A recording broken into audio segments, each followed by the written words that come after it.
Gol Nathan Tella ke gawang Ipswich Town membawa Burnley lolos ke babak berikutnya Piala FA.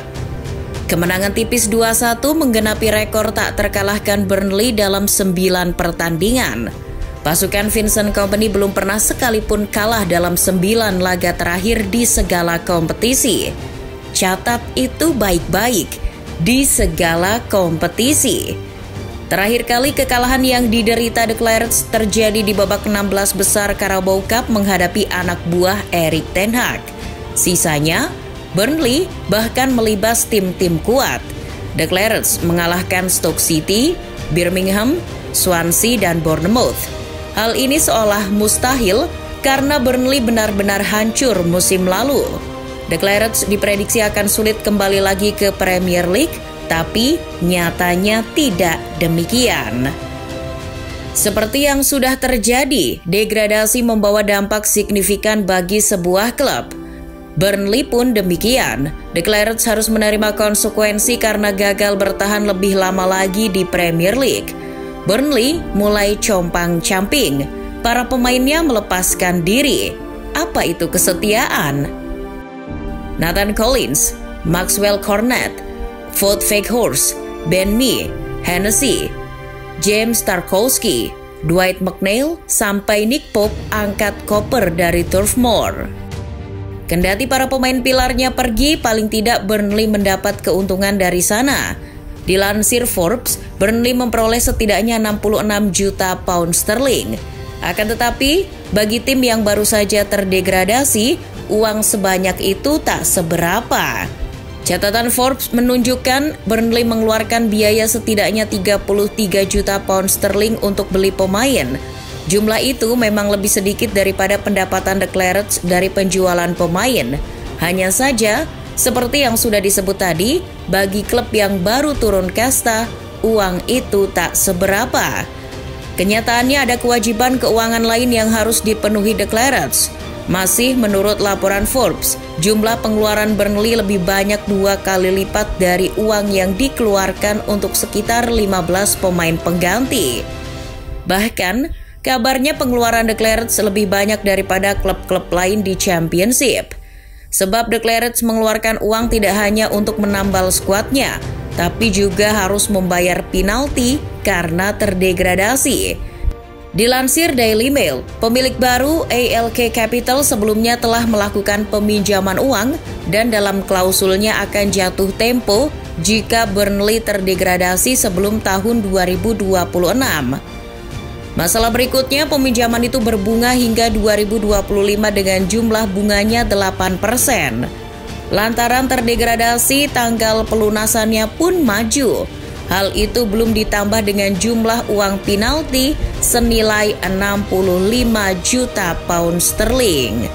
The Clarets juga harus kehilangan uang hadiah musim setelah terdegradasi dan hak siar yang semuanya bernilai 50 juta pound sterling.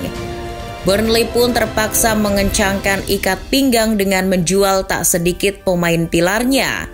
Berkat penjualan pemainnya, Burnley bisa membayar sebagian beban keuangannya. Sejumlah 43 juta pound sterling sudah mereka keluarkan dari hasil penjualan pemain. Sederet kekacauan finansial itu layak rasanya kita menyebut Burnley tim yang rusak.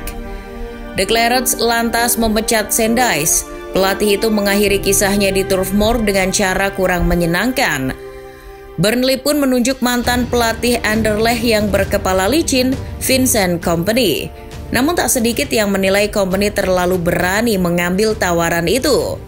Melatih Burnley artinya Kompany mempertaruhkan reputasinya. Jika berhasil, ia bisa menjadi salah satu pelatih hebat. Tapi jika gagal, citra Kompany yang belum bagus betul itu layu sebelum mekar.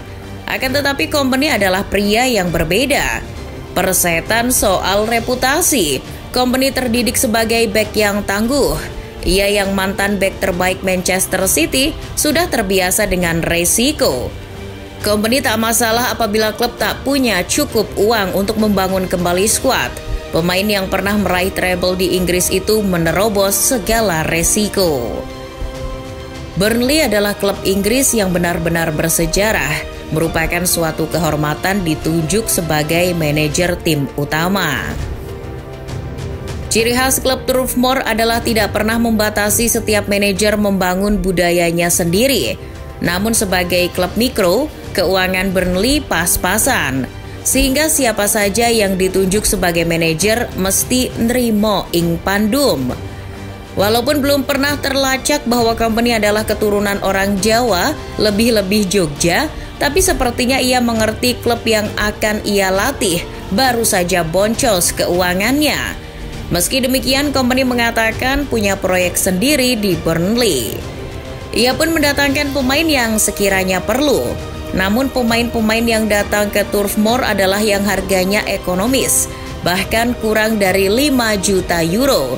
Hanya Lyle Foster yang dibeli seharga 11 juta euro dari klub Liga Belgia, Westerlo.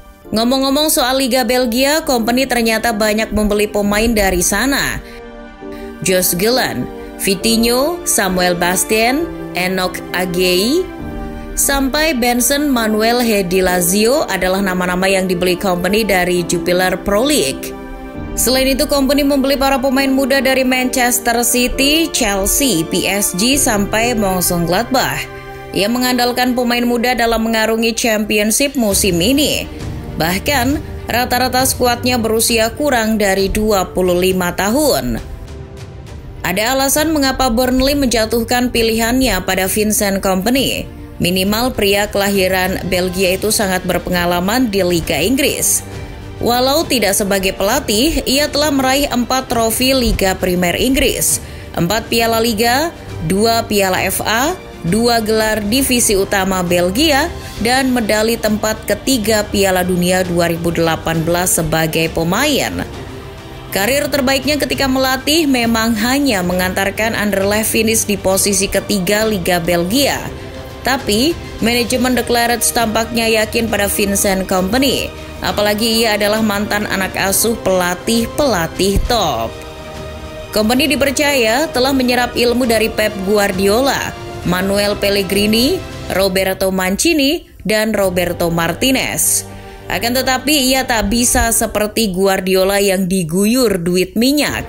Maka yang dilakukannya memoles tim dengan menekankan kebersamaan dan kerja keras. Saat ditunjuk, Kompany tidak naif kalau setiap tim butuh kemenangan.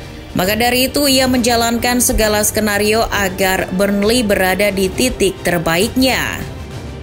Saya ingin melindungi dengan cara disiplin, tingkat kerja, dan kebersamaan klub.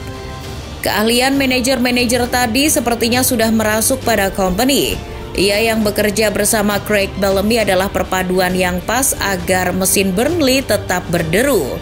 Kompany menyalurkan mentalitasnya kepada pemain. Ia tidak hanya meminta para pemainnya untuk menang, tapi juga mendominasi. Itu 3 level lebih tinggi dari harapan publik Turf Moor. Ketika Burnley berhasil menang, ia jarang memberi pujian. Malah Kompany mendorong agar pemainnya bermain lebih baik lagi. Soal taktik, Kompany sepertinya terpengaruh Guardiola.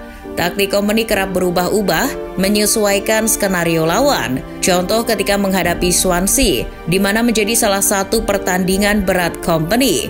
Babak pertama sejatinya Burnley sudah unggul 2-1 atas Swansea. Namun, Swansea yang ingin menyamakan kedudukan menyulitkan Burnley dengan penguasaan bola. Kompany mengenali masalahnya. Ia tahu timnya tak menguasai bola sehingga mengubah taktiknya ke bertahan menjadi 4-4-2 dan 4-2-3-1. Tak langsung berhasil, tapi bisa meredam serangan Swansea. The Swans bisa menguasai bola tapi tak bisa menembak. Burnley pun mengamankan 3 poin. Fleksibilitas taktiknya inilah yang bikin Burnley sulit dikalahkan. Apalagi Kompany punya amunisi andalan. Selain Scott Wine dan Darko Churlinov, masih ada Jai Rodriguez yang kini jadi top skor klub dengan 9 gol. Juga ada pemain muda Nathan Tella. Burnley juga punya pemain yang ahli umpan, seperti pemain muda yang datang dari Chelsea, Ian Maatsen. Mesin Burnley yang tak ada tanda-tanda aus itu bakal mengantarkan mereka ke Premier League lagi. Musim ini jarak antara juara EFL Championship dengan Burnley menjadi sangat dekat. Jika Dan hanya jika Vincent Kompany bisa mengembalikan Burnley ke Premier League di tengah tim yang rusak, citranya makin bagus. Terlebih Kompany adalah pelatih non-Inggris pertama yang melatih Burnley. Bukan tak mungkin kalau kelak Manchester City betul-betul akan memakai jasanya.